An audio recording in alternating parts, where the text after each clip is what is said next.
The shrill ring of the phone sliced through the midnight silence like a knife through flesh, jolting Mark from a fitful sleep on the living room couch. He fumbled for the receiver, heart already hammering as if it knew the call was a harbinger. "Hello." His voice cracked, raw from the exhaustion of another evening waiting for Sarah to come home from her late shift at the hospital. "Mr. Harlan? This is Officer Reyes from the downtown precinct." The woman's tone was clipped, efficient, the kind that drilled straight into your gut. "We've located your son, Ethan. He's here at the station, safe, but shaken up. He was found wandering near the Greyhound stop on Elm Street. You need to come down right away." Mark's world tilted. Ethan? Missing? The boy was 9, all gangly limbs and freckles, tucked into bed upstairs just hours ago with a story about pirates and hidden treasure. Mark had kissed his forehead, whispered goodnight, then collapsed here, nursing a beer and the gnawing ache of Sarah's absence. "What do you mean, found?" He's home. This has to be a mistake." "No mistake, sir. Ethan gave us your name and address. Says his mom dropped him off.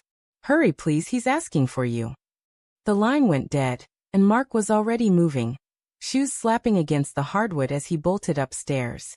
Ethan's room was a tomb of shadows, the Spider-Man sheets rumpled but empty, the nightlight casting a feeble glow on the abandoned stuffed shark. Panic clawed up his throat, hot and metallic.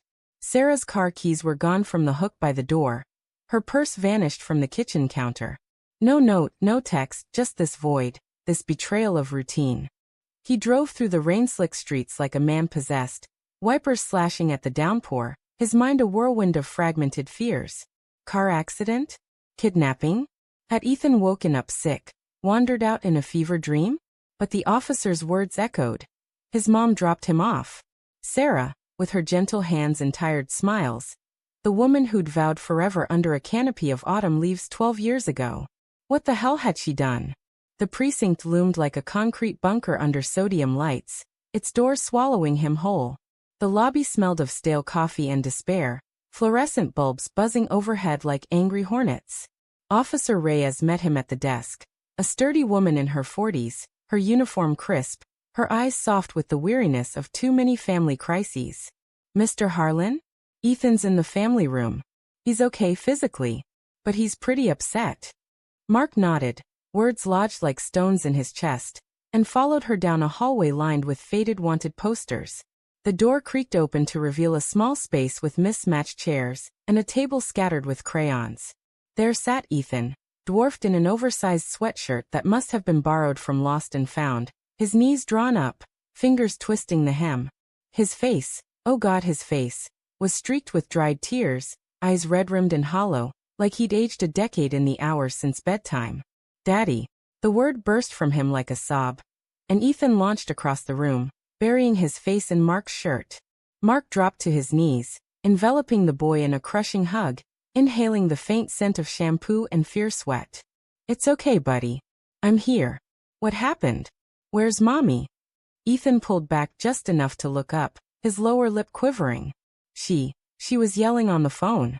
In the kitchen. I heard her say she couldn't do it anymore, that she needed space." His voice was small, a whisper against the hum of the air conditioner. "Then she came in my room and said we were going for a drive. But we didn't. She took me to the bus stop and told me to wait there, that she'd be back soon. She said if I told anyone, it'd break your heart, Daddy. But I got scared when the rain started. And a nice lady saw me and called the police." Mark's blood turned to ice, veins constricting around the shards of confusion. Sarah had taken him? Left him alone in the storm? Why would she do that, Ethan? Did she say anything else? The boy hesitated, glancing at Officer Reyes, who nodded encouragingly from the doorway. Ethan's shoulders hunched, as if the weight of secrets was too much for his slender frame. "Before the drive, I saw her. In the garage. With a man. They were hugging, Daddy. Like how you and Mommy hug. But he kissed her. On the mouth. I wasn't supposed to see, but I looked out the window from my treehouse." The room spun. Mark's vision blurred at the edges, the crayons on the table blurring into streaks of primary chaos. A man. Kissing Sarah. In their garage, the sacred space of oil changes and bike repairs, where Mark had taught Ethan to hammer nails into scrap wood. Betrayal wasn't a word. It was a living thing, uncoiling in his chest, wrapping barbed wire around his lungs. He forced a steady breath, cupping Ethan's face. You did the right thing telling me, kiddo. This isn't your fault. None of it. Officer Reyes cleared her throat gently. We need to speak with your wife, Mr. Harlan. Has she contacted you? Mark shook his head, numbly pulling out his phone. 3 missed calls from an unknown number, timestamps from an hour ago. He dialed Sarah's cell, straight to voicemail, her cheerful greeting a mockery now. Hey, it's Sarah. Leave a message, and I'll call you back with love. He left none, just pocketed the device and focused on Ethan, helping him color a lopsided police car while the officer stepped out to file paperwork. The drive home was a blur of headlights and Ethan's soft snores in the back seat, exhaustion claiming him at last. Mark's mind raced ahead, piecing together the jagged puzzle. The late nights at the hospital that stretched into dawns. The way Sarah's laughter had faded, replaced by sighs over untouched dinners. The perfumed scarf in the laundry hamper last week, jasmine, not her usual lavender. Trust, that fragile scaffold he'd built their life upon, cracked under the weight of hindsight. How long? Who was this shadow in their garage, stealing kisses from the woman Mark still reached for in the dark? Sarah's car was in the driveway when they pulled up, headlights cutting through the drizzle like accusatory beams. The front door stood ajar, a sliver of warm light spilling onto the porch. Mark carried Ethan inside, settling him in bed with murmurs of safety, then descended the stairs like a man walking to his execution. She was in the kitchen, back to him, pouring wine into a glass with trembling hands. Her blonde hair fell loose, uncharacteristically tousled, mascara smudged like war paint from a battle already lost. She turned at the creak of the floorboard, eyes widening in a cocktail of relief and dread. Mark.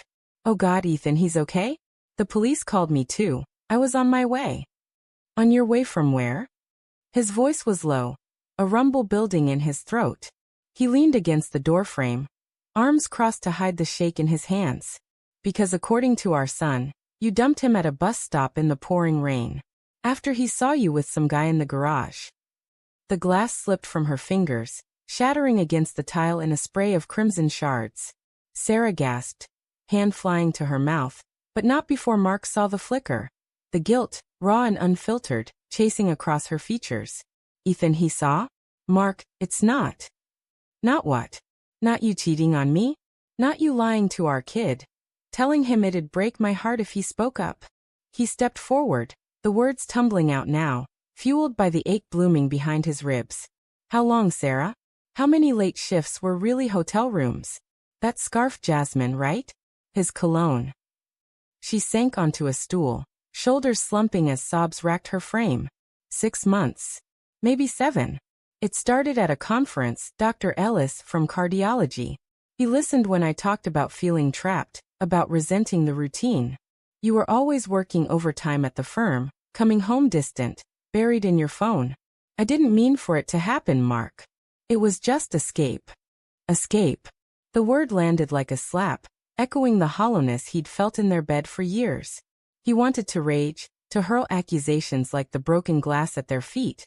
But instead, a deeper wound opened, the quiet erosion of us. Ethan waited in the rain, Sarah. Alone. Because you needed space to fuck your escape artist?